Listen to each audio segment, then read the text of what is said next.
You're listening to What It's Like with Luce, a podcast highlighting ordinary people doing extraordinary things. I'm your host Lucy Norris, and on today's episode, I'm chatting with wearable journalist and co-founder of #OurStories, a platform empowering mobile journalists to share stories of people positively changing their world. Growing up, journalism wasn't on this week's guest's radar. Completing a marketing degree, he realised he could use his newfound storytelling skills in a more impactful way and decided to apply for fellowships in the media industry. Landing in South Africa, he was quickly immersed and found himself falling in love with the work. Challenging prejudice as his driving force, he carved a name for himself and began reporting on what was happening around him.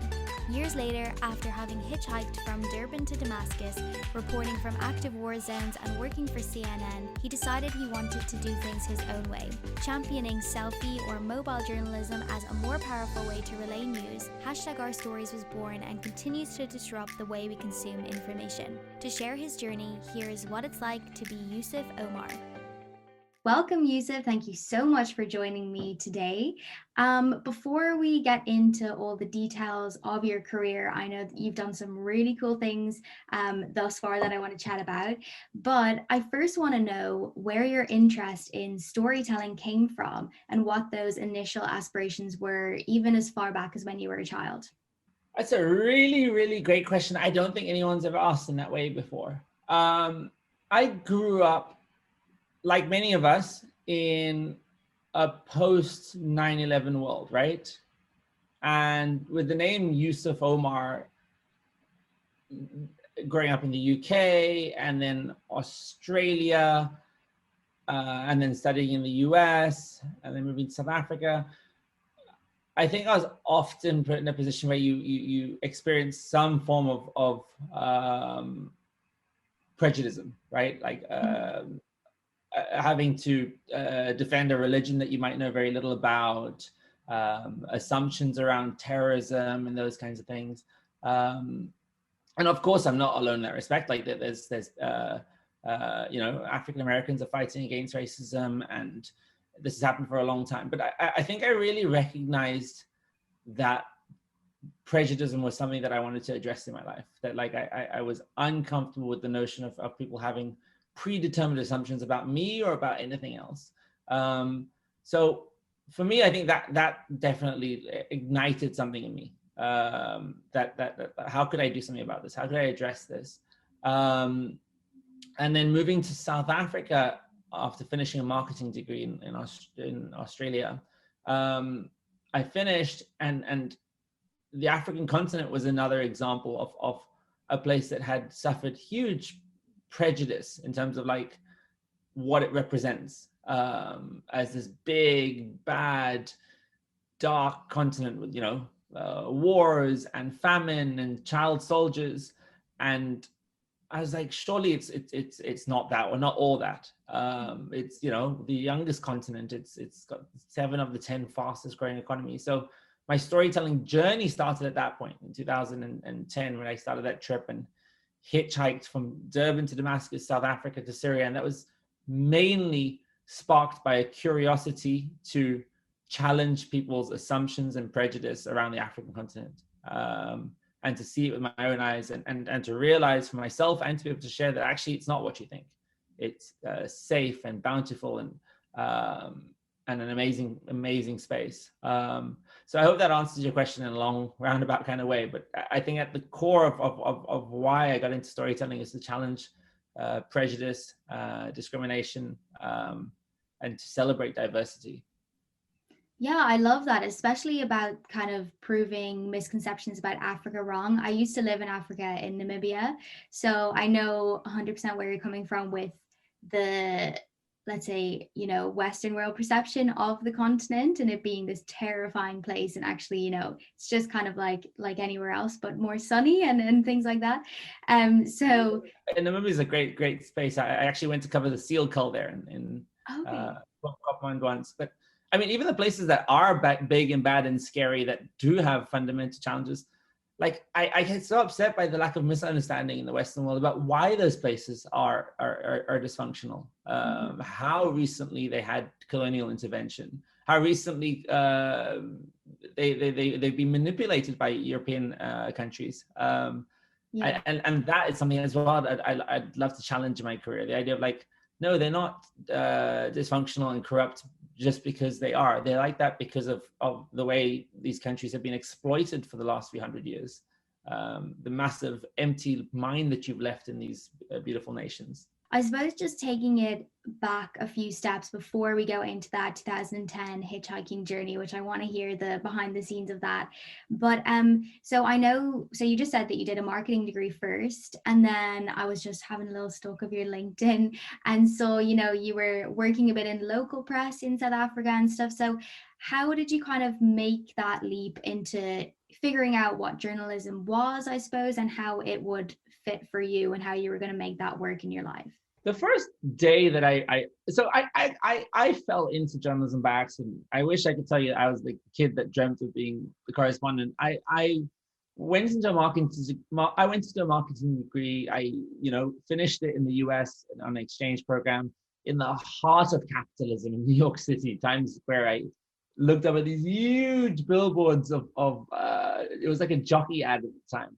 One of these guys in a tighty whitey, like it was actually that day that I realized that I didn't want to do that. I just finished my degree and I was like, I'm fundamentally, I mean, there's great forms of marketing that you can do, but a lot of it is pushing products of things people may not need, and selling them an image of, be this man, drive this car, drink this drink. And then I thought, how can I use the same skill set of communication and storytelling in a different way? So I applied for a bunch of stuff. I got a scholarship to study journalism in South Africa, went over, and South Africa was like the best place to dig your teeth into journalism because there's just so much happening, right? There's every type of story that could happen does happen in South Africa. Because of the amount of inequality, because of the historical injustices, because of the diversity of the amount of different races and people's different colored skin that call South Africa home. The youngness of the country, it's 27 years into democracy. There's so many reasons why it was an interesting place to be a young journalist. The first time I realized that this was for me, I was doing a story in a township community outside of Grahamstown, very poor community, and a grandmother had been raped, and I was working for Grocot's Mail, which is the oldest print newspaper at the time. I managed to write up a story about it, and that got a lot of attention with the local police, and they were able to eventually identify a suspect and make an arrest.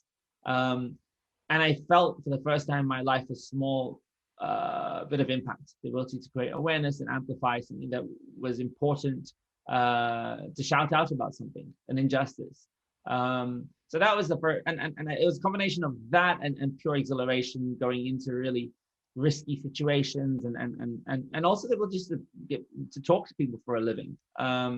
So yeah, that led to, off the back of that, I'd gone off on that trip, and when I came back, I got offered. I joined a cadet school, of the newspaper cadet school, and funnily enough, I've never been a big reader as a child. Like I'm not even very good at reading, to be honest.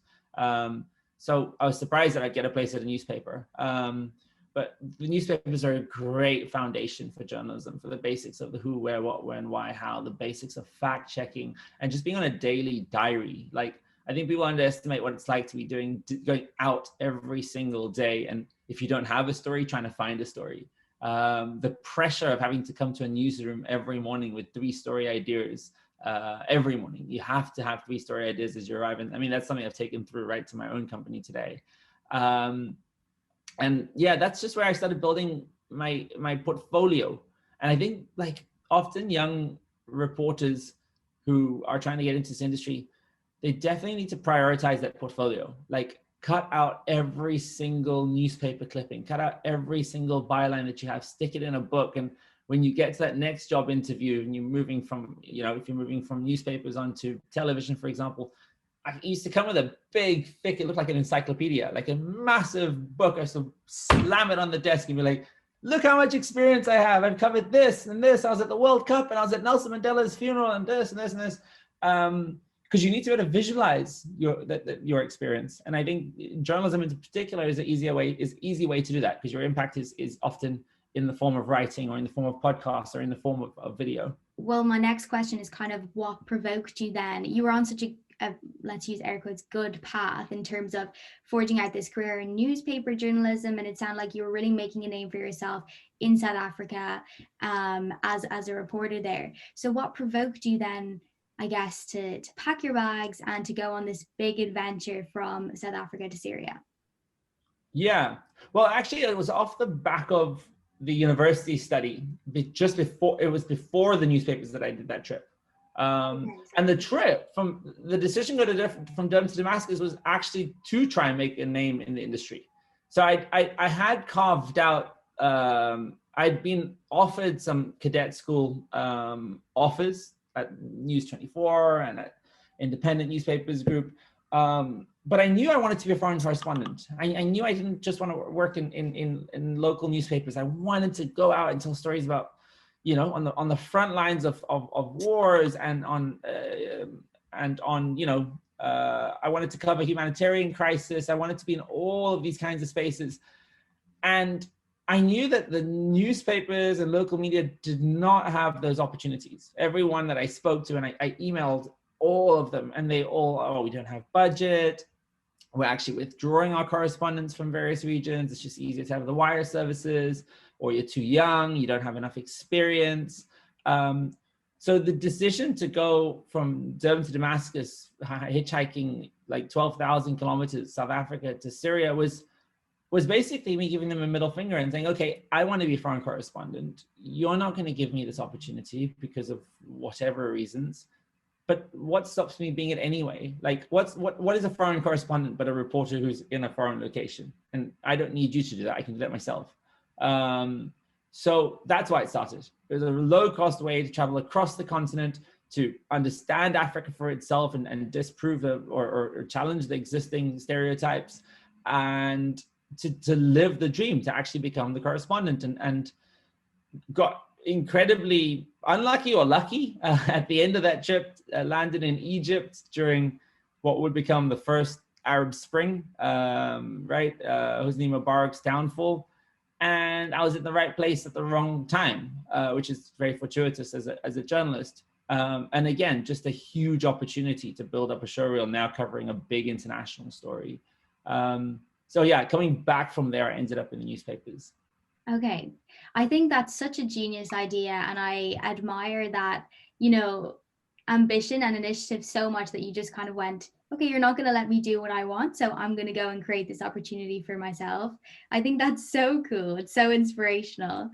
So much, Lucy. But I also, I'd have you know that that's perhaps the least desired trait when I actually became employed in Really? newspapers and television stations, because once you've tasted that and proved yourself right, you don't stop doing that, and that makes you very, very difficult to manage. One of my former bosses actually now works with us, and she describes how you're a solid reporter and a lot of fun, but impossible to manage, because if somebody told you no, you do it anyway. You can't cover that story, you just go and do it anyway.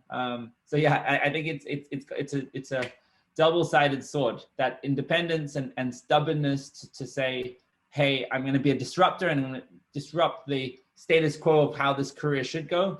Also means that in the newsroom, you're really difficult to manage, and people need a really long leash. That's so funny to hear. But yeah, I think, as a journalist, it's probably more of a pro than a con to have that just kind of curious nature that leads you to all these different places, no matter what. And so you kind of took this, I watched your TED talk and you coined it, like selfie journalism and mobile journalism, of course.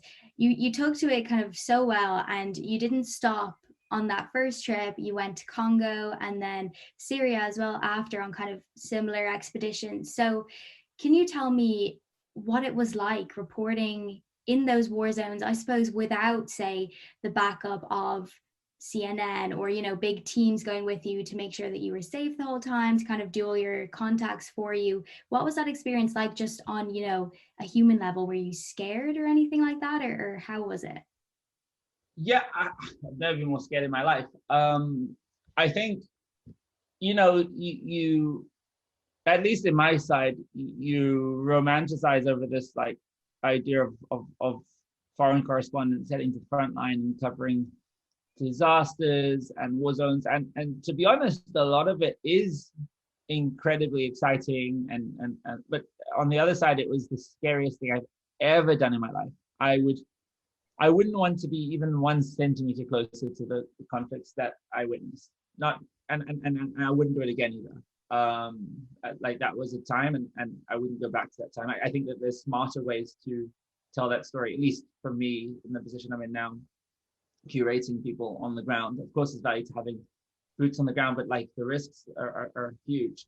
I wasn't completely on my own. I was piggybacking off NGOs, international organizations like Gift of the Givers, that were working closely with the South African government to deploy humanitarian relief.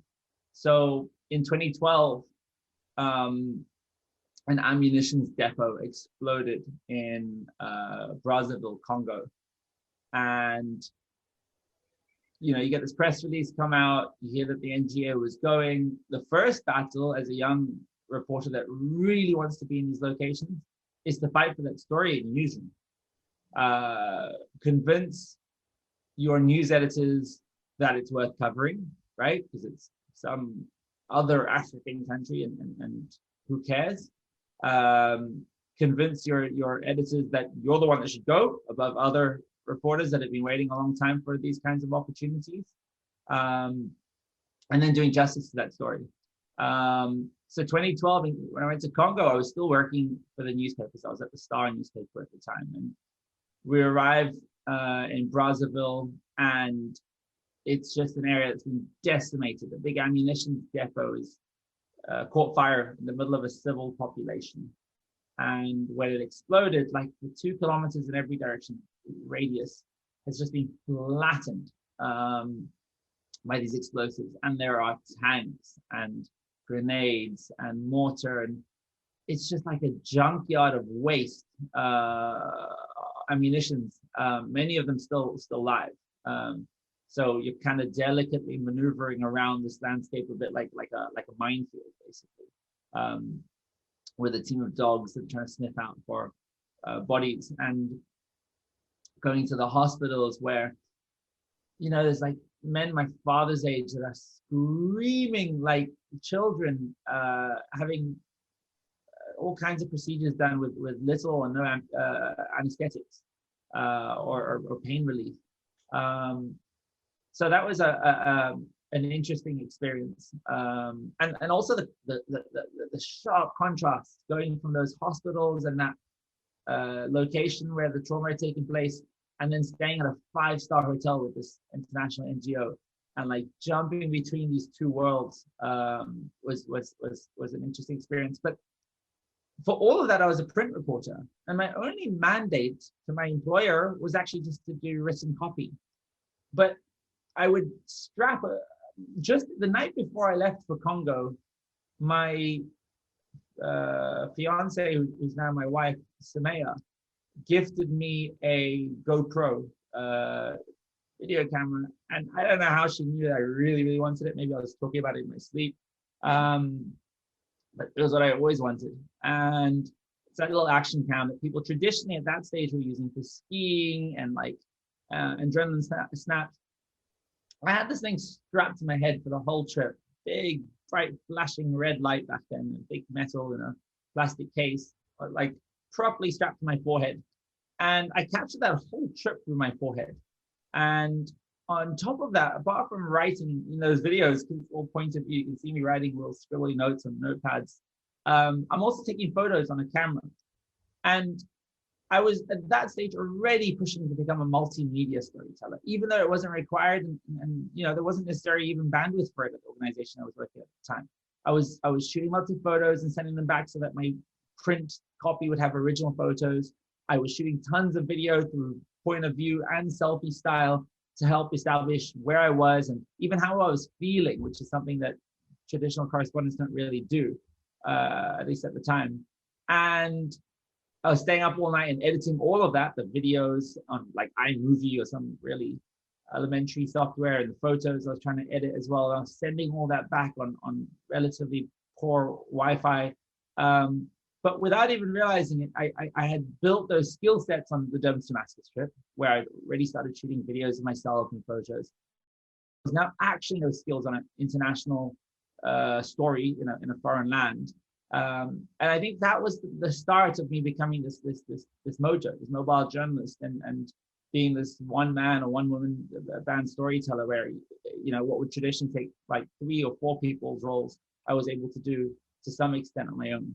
And how did you kind of feel that, say, the traditional world of journalism received this nuanced form of becoming this multimedia journalism who didn't need excess people? You could kind of do it on your own, just from your GoPro, as you said, or your phone. When you went back to the office, was it received in a positive way, or were people a bit skeptical about it? Sadly, I think some people were really supportive, and on a senior level in the newsroom, it made a lot of sense, right? That like newsrooms are going through a difficult time, there's cost cutting, and then it was really valuable to be resourceful. Mm-hmm. But on that was on a senior, like editor-in-chief level, people were really supportive, and even on a junior level, people were supportive. My peers wanted to learn these skills, and I was already starting to do trainings, and I've always been interested in being able to share this kind of knowledge. But on a mid-management level, it was probably some of the worst professional experiences of my life. Like, really? I remember, honestly, like days when I was working at the Star newspaper, and I was feeling literally, I felt bullied by especially the photography department, that were really under a lot of pressure, and there was this new buck that was trying to do it all. And I just remember a day where I was in the photo kind of department, and I was trying to use their computers to edit some footage, because I didn't have a computer at that time that could handle that footage, and just like really mean remarks and snarly comments. And I remember crying. I remember going to a corridor and with a photographer that I did have a relationship with, and crying. And I was like, what am I doing? I'm like, I'm a grown man in a working environment. So no, I definitely, it wasn't easy at all. Like there was a lot of people, there was a lot of fear. There was a lot of fear that the world was changing. And in that fear, the easiest thing to do is to say that the output that I was trying to do was shit. That it was low quality, it was amateur, it was too shaky, it's not even worth your time. So yeah, for sure, it wasn't always easy, and I don't think it should be. I think people think about disrupting, and it's always painted in this glamorous light. By virtue of disrupting, you are making you're challenging the establishment. You're challenging the status quo. You are changing things that have remained the same for a long time, and that disruption is not comfortable. Disruption hurts, and it can hurt you, and it can hurt those around you. So I don't think it's when you make significant changes in an industry or in a workplace, I don't think it's supposed to be easy. Yeah, and I suppose that's what makes it all the worth it when you do get to a place where you are now with your company #OurStories. So I'd love to know how that came about, and even where the idea came from to, I suppose, go off on your own. Maybe it was always inevitable for you, considering how you described yourself before in terms of always wanting to just follow your own instinct and do your own thing. But take me back to those days when you decided to go out on your own. Yeah, I could have never seen this coming, to be honest. My dream was always to work for an international broadcaster like a CNN or BBC or an Al Jazeera. From the South African newspapers, I went off and worked with television stations. From television stations, I went to the Hindustan Times in India and became a mobile editor and trained up 750 people.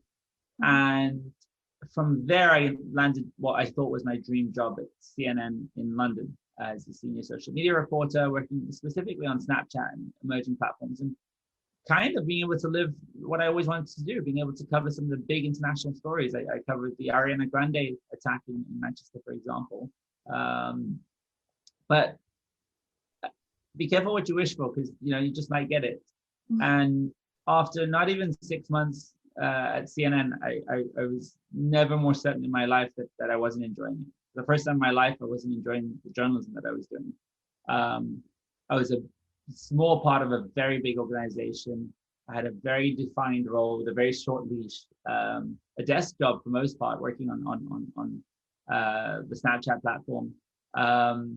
And I was just used to having so much space to innovate and to try new things. If I wanted to try TikTok, I could just try it. If I wanted to, and at a time where Donald Trump was, coming down really hard on CNN with that whole kind of barrage of this is fake news. I think a lot of traditional organizations really had to come in a bit and be very, very careful. So I wasn't enjoying that at all. At the same time, my co-founder and I, and especially she was Sumaya, was receiving a lot of invites all over the world to come and train and speak and share some of the mobile journalism work that we'd been building out over the last few years. And I remember there was a day when I was at home and I saw a list on the wall of like 17 countries, which became like 40 countries that she was on her way to, starting with Sri Lanka, to go off and so there was that. There was this space of being in a job that I didn't particularly enjoy. On top of that, I was alarmed by the lack of. There's two fundamental reasons why #OurStories is born. One, I was alarmed by the lack of diversity in the media landscape. In an office with over 200 people in London that were part of the international office, I was the only one that I know of that identified as Muslim. And I just couldn't get my head around that. It's such a big international world that we're covering, and we don't have that diversity in this newsroom to be able to cover it fairly. And that was the same for most organizations. I think that was the reason why nobody thought Trump was going to win the election, because they didn't have enough people from those parts of America in the newsroom.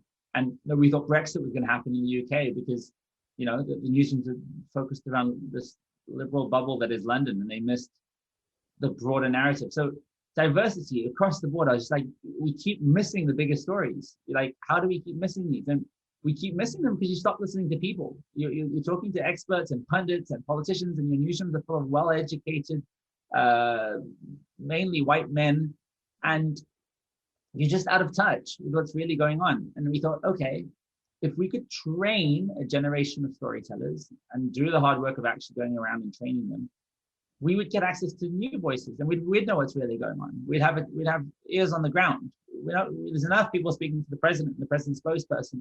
There's not enough people speaking to the people in the Rust Belt. There's not enough people speaking to the farmers. There's not enough people speaking to people that are ignored and marginalized. And fundamentally, we'd have a better, more accurate picture. I honestly believe that more angles or more people telling us a story and more perspectives is more truth.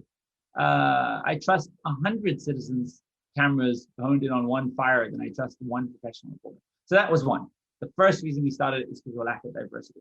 The other reason is this obsession with negativity, where we don't cover a disaster unless X amount of people have died, and if it bleeds, it leads, is the old journalism maxim. Yeah. Bloody front pages sell newspapers, and I just didn't believe that was true for our generation. We've had fear-mongering and negativity piped into our cell phones from the day we were born. We've seen beheadings and terror attacks and all kinds of nasty stuff, and we don't want to watch it, but we definitely don't want to share it. It doesn't represent anything about ourselves if we're communicating to our friends.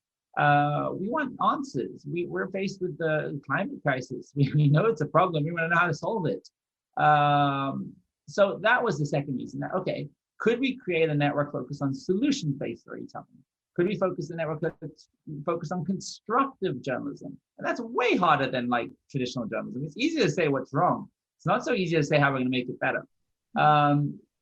So Lucy, it's those two things. It was the need to celebrate diversity, and it was the need to amplify disruptors that were making the world a better place. Yeah, I love that. I think those are such strong core aims, you know, to set up your company with, and wanting to provide solutions to these problems you so rightly identified within the space.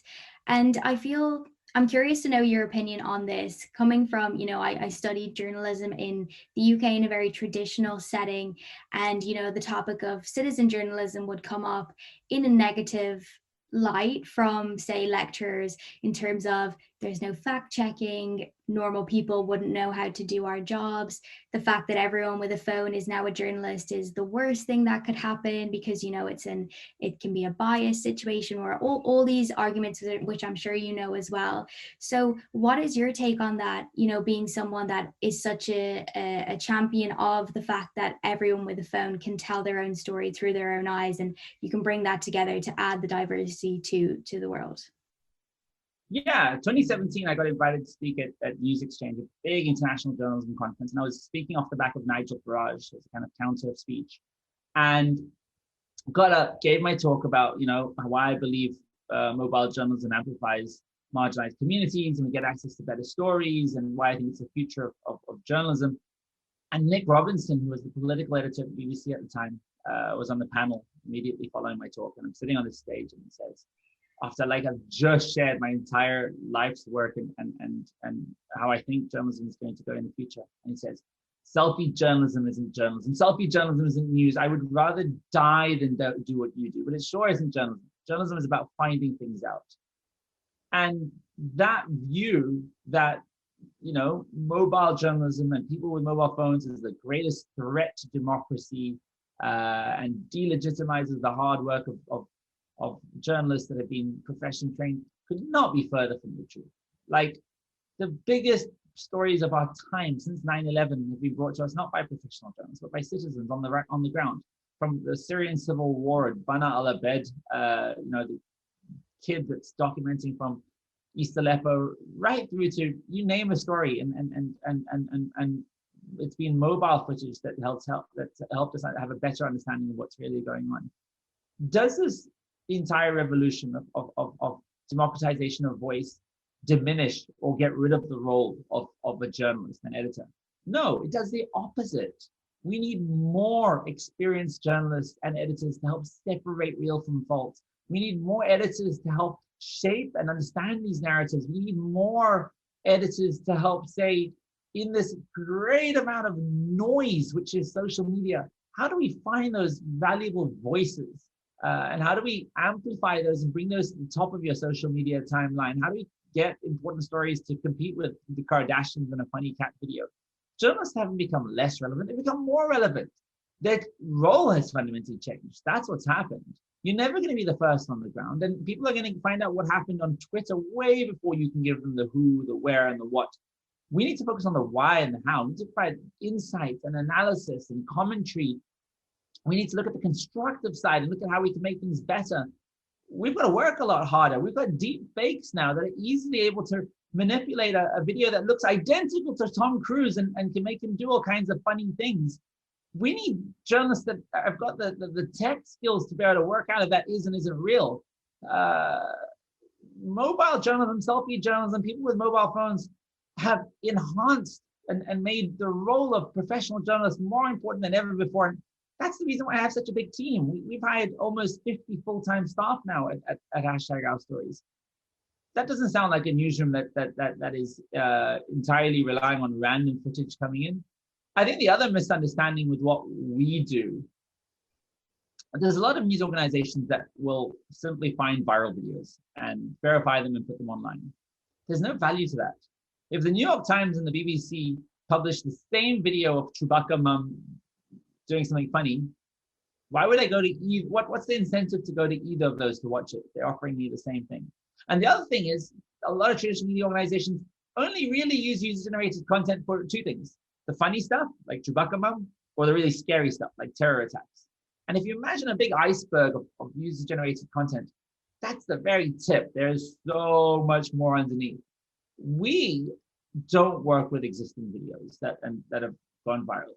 We get in touch with individuals. We provide them with skills and a toolkit and a storyboard and help them script the story. We provide them with instructions on how to turn their citizen storytelling into professional quality journalism. So it's very, very different. It's a relationship between a journalist and reporter and citizens. And we spend hours and hours meticulously fact checking every single thing that we publish. So I don't think it's a threat to democracy. If anything, in the age of in the age of deep fakes and the ability to manipulate video with computers so that they actually look real, I think our only hope is mobile journalism. I think we need 100 cameras honed in on somebody when they're speaking, because that's how we're going to verify that they really said that.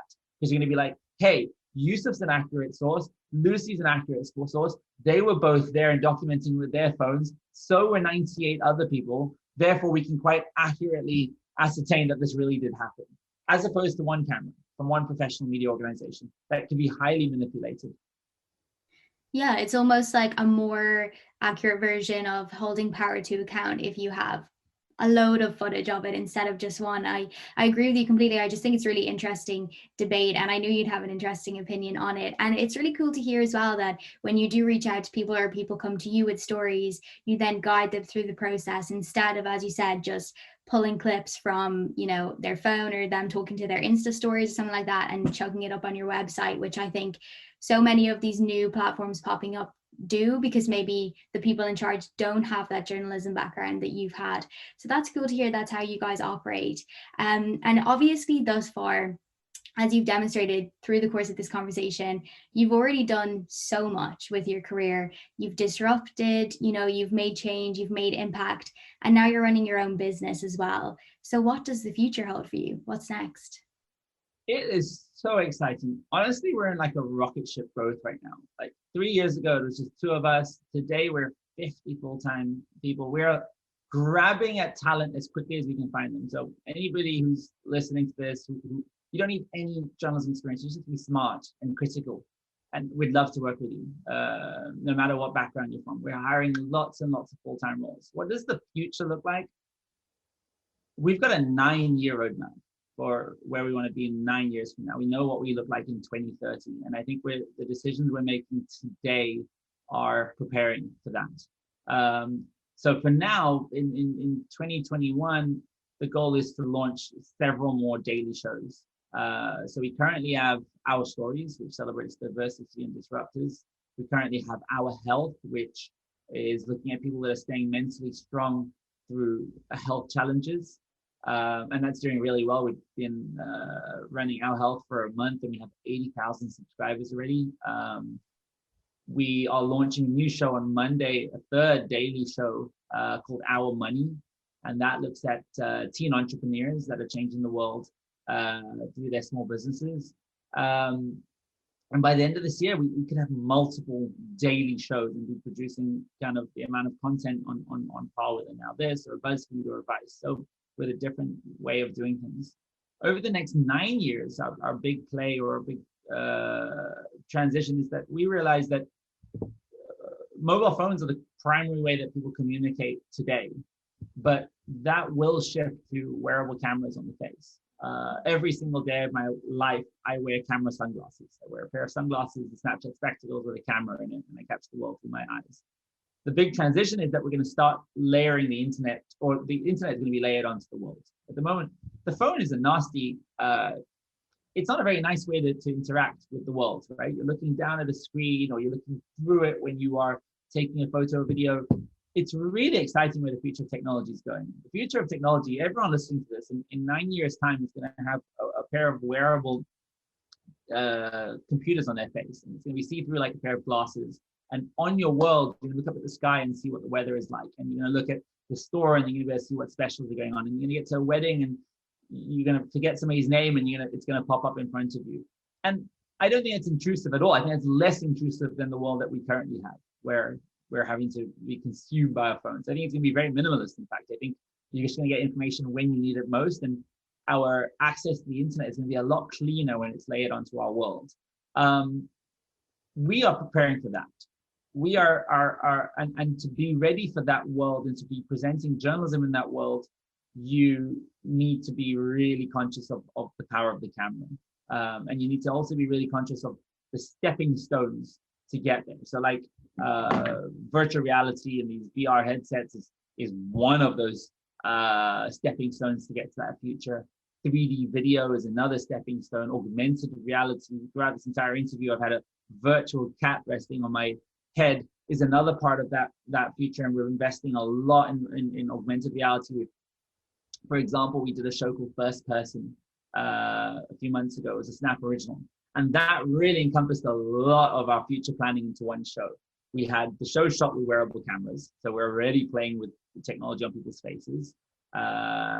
We had games through the camera, so like you'd be watching an episode, for example, of a woman that was training rats how to sniff out landmines. And then you could watch the episode, swipe up into your camera, and then the rat was on your dining room table, and you could navigate it around to sniff out landmines. And that is the big shift that we're making, which is this move from like social media engagement and comments and all that kind of stuff to like experiences and actually living in the story. So in short, if what we look like today is certainly not where we're heading tomorrow. If today we're shaky selfie videos from communities around the world telling intimate and personal stories, tomorrow we're immersing you in those stories. I love that. I think that sounds so exciting. And you're definitely going to be busy over the next few years, that's for sure. But I'm so excited to see what you guys come out with, because you're already doing such cool stuff. And all of that about, technology and the glasses and everything. I think it's mad, but in the best way possible. So I'm excited to see how that unfolds. And then I just have one more question for you, and I'm going to let you get on with your day. If I put your 10-year-old self sitting in front of you now, having been through everything you've been through in your career and also, just your life experiences in general, what's the biggest piece of advice you would give that 10-year-old self moving forward in life? Wow, that's a deep, deep question. In a journalistic space, I would say that factual accuracy is the most important thing. It's more important than anything else. Like, journalists are not professionals. We don't need a doctor's degree to do what we do. You don't even need to go to university to be a journalist, strictly speaking. The only thing that we have is the trust of our peers and the trust of the audience. And if you lose that trust, which is a very sacred thing because people are relying on you to give them the most accurate information, it's incredibly difficult to get it back. And there's been times in my career where I haven't got it right. I made mistakes. I think lots of newsrooms and reporters have. But I think if I could go back, I would say that I would tell my 10-year younger self, like, aside from all of the technology, aside from all of the storytelling techniques, focus 1,000,000% as your number one priority on making sure that your stories are as accurate as they can be. Because that's the ultimate value that you're adding. And that's especially important in the world that we're in right now, where we're working with citizen storytellers, is that's your value. Your value is that what I'm telling you is the truth. And I think that should be the biggest thing that young storytellers should focus on. Yeah, I love that. I think that's so underrated as well, and so kind of glossed over by so many people because they get lost in maybe the glamorized sections of stuff or obsessed with, how they're going to make things look to other people, when actually it just boils down to the real hard facts, which is kind of why journalism started in the first place, to relay facts to everyone else. So I think that's really interesting and valuable piece of advice, as you use that word yourself. And I just want to say again, thank you so much for letting me pick your brain. It's been so interesting. I feel like I've learned so much, so I know everyone else will as well. So thank you so much, Yusuf. I really appreciate it. Thank you. This was so much fun. Thank you so much for listening, and as always, please rate, share, and leave a comment if you like what you hear. And don't forget to follow @WhatIt'sLikePod on Instagram and Facebook. To find out more about Yusuf and #OurStories, visit the links provided in the show notes. I'll be back next week with more inspiring stories, but for now, this has been What It's Like with Luce.